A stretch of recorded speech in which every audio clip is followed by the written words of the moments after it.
પેલા હા બોલો ને. આજે શું થયો તહેવાર થયો આજે? આજે હેપી ધનતેરસ. તો આ તો ધન પૂજવાનું નહીં? આજે ધન પૂજવાનું. ધન ચેટલું ભેગું કર્યું હોય?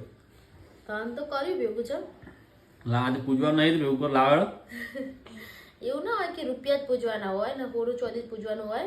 હા કદાચ ક્યારેક આપણા ઘરની લક્ષ્મીએ પૂજવી જરૂરી છે. એવું મારું સાચું ધન ભેગું કરેલું હું બતાવું. બતાવજો જો. આ બી મારા ધન રહ્યા જો.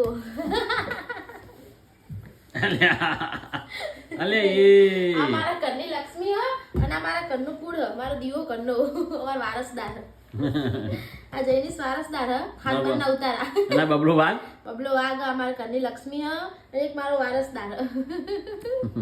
આ બાબરી મારો વારસદાર હ બરોબર. અને મારા ઘરની લક્ષ્મી હ જે હોય આ છે ભાઈ કોની પૂજા કરવાની હ.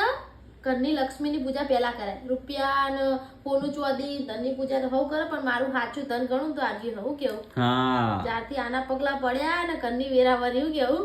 હા અને મારો બંકો મારો વાઘ નહીં બધા બે છોકરા મારા હું કેવું. Happy Dhanteras. Happy Dhanteras. Happy Dhanteras બોલો. પપ્પા બીજી વાર બોલશે.